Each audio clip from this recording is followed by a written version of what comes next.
What's up, my gorgy guys? I'm back again, and okay, I'm about to rank every Taylor Swift era from least powerful to absolute empire level domination. And before anyone panics, this is not about which album is best, okay? This is just about pure power, influence, control, cultural impact, and main character energy, okay? Because not all eras hit the same, let's be real.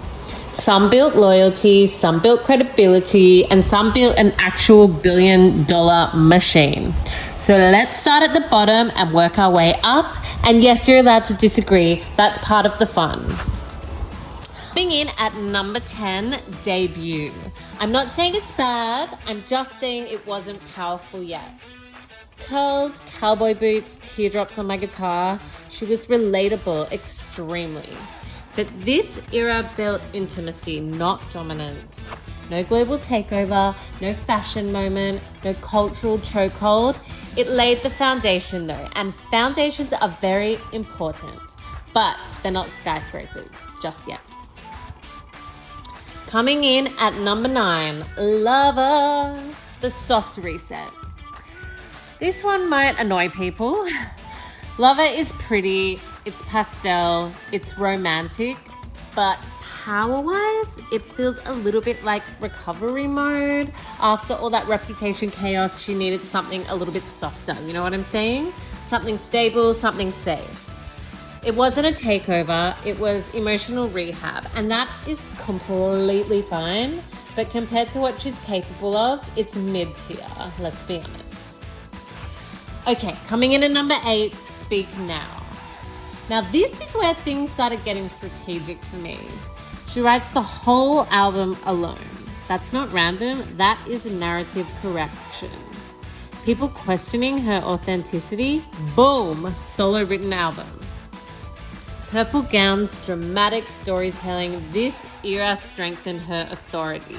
But culturally, it was not explosive. It was solid though.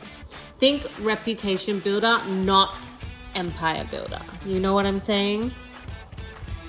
Coming in at number 7, Fearless. This was the mainstream breakthrough. Now we're moving.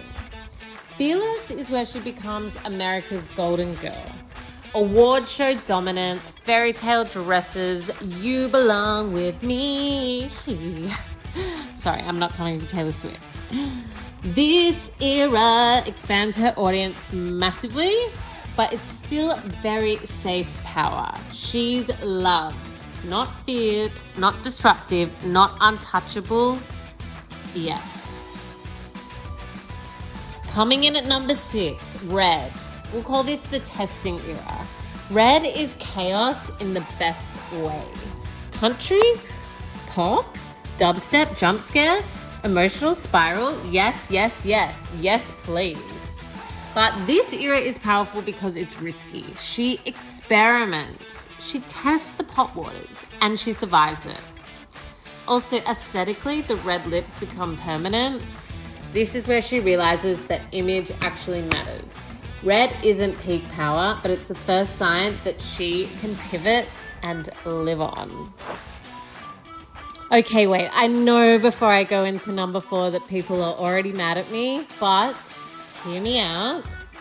And coming in at number 5, Midnights. We'll call this the strategic consolidation. Midnights feels controlled, not chaotic and not defensive, just confident. She knows she's huge and she acts like it. But here's the thing. Midnights isn't powerful on its own. It's powerful because of what it launched. The Eras tour, baby, which we'll get to eventually. But Midnights is the calm before the full empire flex. Coming in at number 4, Folklore / Evermore. We'll call this the critical reset. This is where she shocks everyone. No glitter, no stadium drama, just cardigan core introspection. And suddenly, critics are re-evaluating her. This era expands her respect base. She stops being pop girl and she becomes serious songwriter. That shift, huge. It protects longevity, it widens audience, it adds prestige. That is grown power. At number 3, reputation. We'll call this the villain flip. Now we're getting seriously spicy. 2016, snake emojis everywhere. The internet thinks she's over. This is where most artists crumble. Taylor disappears, then returns in black latex like, oh, you want a villain? I'll give you a villain. Reputation is theatrical, it's intentional, it's controlled. She doesn't beg to be liked. She reframes the narrative, and that's when she stops reacting to fame and starts orchestrating it. This is power through controversy, and I flippin' love it. At number 2, 1989, the absolute global takeover. This is Taylor's first true domination era.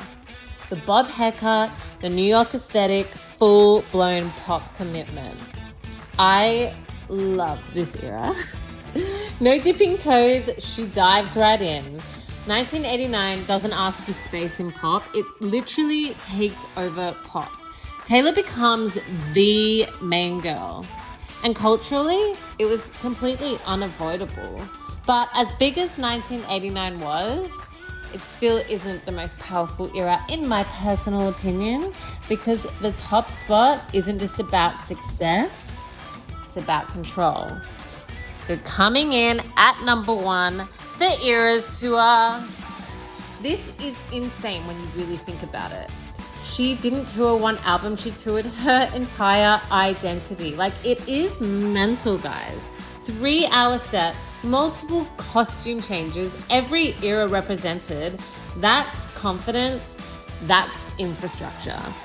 I swear this woman turned people who weren't Swifties into Swifties in this era.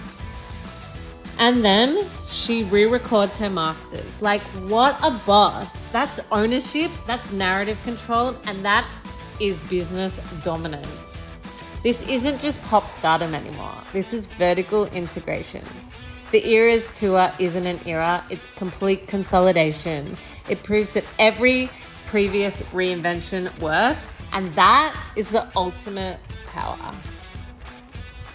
So when people say that Taylor Swift gets lucky, no. She builds. Some eras build loyalty, some build credibility, some build cultural takeover. But the reason she's untouchable now is because she stacked them.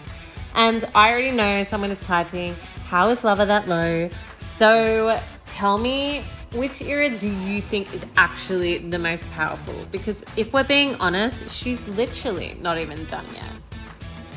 Thank you so much for listening, my guys. I actually really want to know which one of the eras is your favorite. So drop a comment below, hit like, subscribe, all the things so I can keep creating this gorgeous content for you all. Love you lots.